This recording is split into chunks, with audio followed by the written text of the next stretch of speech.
আমি আসলে কোয়ালিটির সাথে কম্প্রোমাইজ করতে চাই না, শুধুমাত্র কাজ করছি সেজন্য কাজ করতে চাই না, কোনো অনুরোধের ঠেকি আসলে আর নিতে চাই না। হলিউড ইন্ডাস্ট্রিতেও যারা অনেক ব্যস্ততম আর্টিস্ট তারাও কিন্তু এক্সক্লুসিভ কোনো প্রোগ্রাম হলে, এমন না যে প্রতিনিয়ত বা সচরাচর, তার এক্সক্লুসিভ কোনো প্রোগ্রাম হলে অবশ্যই সেই গ্র্যান্ড লঞ্চিংয়ে সবাই এক্সপেক্ট করে তাদেরকে। কাজের ব্যস্ততা আলহামদুলিল্লাহ ভীষণ ভালো, কারণ বেশ কয়েকটি মুভি অলরেডি রেডি হয়ে আছে মুক্তির অপেক্ষায়, আর কিছু কাজের শুটিং চলছে। So hope for the best, সামনে অবশ্যই দর্শকরা দেখতে পাবে। নতুন চমকের জন্য তো একটু অপেক্ষা করতেই হয় আসলে, কারণ যেহেতু আমি সিনেমার মানুষ, সো সিনেমার শুটিং নিয়েই সবসময় ব্যস্ততায় থাকা হয়। আর আমি বরাবরই যেটা বলি যে আমি আসলে কোয়ালিটির সাথে কম্প্রোমাইজ করতে চাই না, বছরে খুব কম কাজ করতে চাই, but that has to B qualityful, because quantity বাড়িয়ে আমার কাছে মনে হয় যে আসলে শুধুমাত্র কাজ করছি সেজন্য কাজ করতে চাই না। আমি চাই যে যেন একটা প্রপার টিম, ভালো কন্টেন্ট, ভালো গল্পের এখন কোনো আসলে বিকল্প নেই। সো ভালো গল্প, ভালো পরিচালক, ভালো টিম হলে যদি বছরে একটি বা দুটি কাজ হয় সেটিই করতে চাই, যেটা আমি বরাবরই চেষ্টা করি।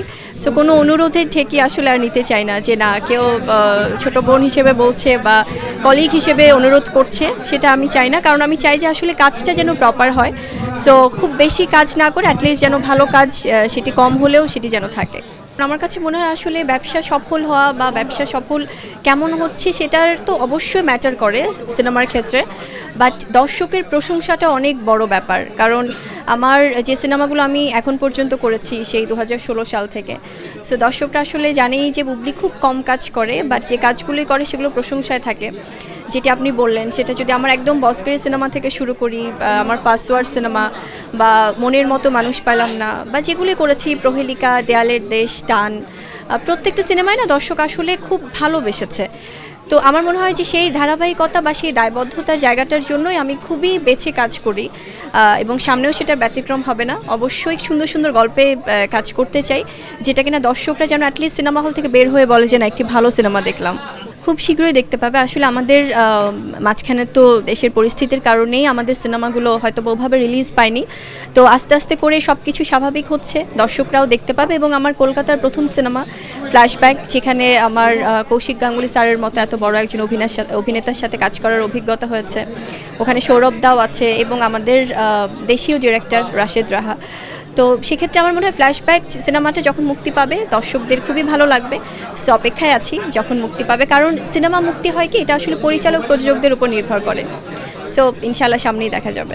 পরিকল্পনা তো যেহেতু আমি একজন শিল্পী, সেটা আসলে আমাদের তো কোনো দেশের গণ্ডি থাকে না। আমরা বাংলাদেশেও যেমন আমি কাজ করছি, বা কলকাতার সিনেমাও কাজ করা হয়েছে, এবং আরও কিছু স্ক্রিপ্ট পাচ্ছি সেটা কলকাতার সিনেমা থেকেও, কারণ ওনারা টেকনিক্যালি এত বেশি এখন রিচ, এবং আমাদের দেশও কিন্তু তার সাথে তাল মেলাচ্ছে।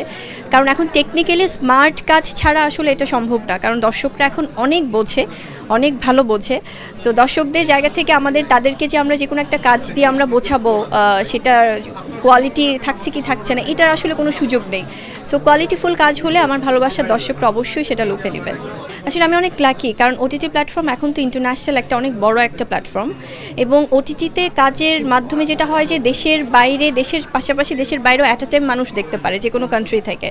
তো সেক্ষেত্রে আমার টান এবং 7 নম্বর ফ্লোর বা ফ্লোর নাম্বার 7, এই দুটো কাজে আমি এত অভূতপূর্ব, মানে আছে না যে ভীষণই সাড়া পেয়েছি, এবং সত্যি আমি অনেক কৃতজ্ঞ দর্শকদের কাছে। তারপর আমি আসলে আমার কাছে মনে হয় যে আবার ওরকম ধামাকা কোনো প্রজেক্ট হলে করবো, কারণ এরপর অনেকগুলো স্ক্রিপ্ট পেয়েছিলাম ওটিটির বা পাচ্ছি। তো সেক্ষেত্রে আমার মনে হয় যে আসলে যেহেতু বেশ কিছু স্ক্রিপ্ট পাওয়া হয়েছে ওটিটিতে আমার এই সফল যাত্রার পর, তাই একটু রয়ে শয়ে কাজ করি, যদি ওরকম মনের মতো আবার স্ক্রিপ্ট পাই তখন অবশ্যই কাজ করব। হয় কি, আমি আসলে বুবলি হিসেবে আমার, যেহেতু আমি সিনেমার মানুষ, তো সিনেমাতেই আমার ব্যস্ততাটা বেশিই থাকে, এবং আমি যখন যে কাজটা করি সেটাতে সম্পূর্ণ মনোনিবেশ করি। আর যেটা হয় যে এটা শুধু আমাদের দেশে না, এটা ওয়ার্ল্ড ওয়াইড, কিন্তু দেখা যাচ্ছে সেটা ইন্ডিয়াতে বা মানে হলিউড ইন্ডাস্ট্রিতেও যারা অনেক ব্যস্ততম আর্টিস্ট তারাও কিন্তু এক্সক্লুসিভ কোনো প্রোগ্রাম হলে, এমন না যে প্রতিনিয়ত বা সচরাচর, তার এক্সক্লুসিভ কোনো প্রোগ্রাম হলে অবশ্যই সেই গ্র্যান্ড লঞ্চিংয়ে সবাই এক্সপেক্ট করে তাদেরকে। তো সেটা আমার ক্ষেত্রে ব্যতিক্রম না, আমি খুব স্পেশাল কোনো এক্সক্লুসিভ প্রোগ্রাম হলেই সেখানে আসলে লঞ্চিং প্রোগ্রামে অ্যাটেন্ড করা হয়।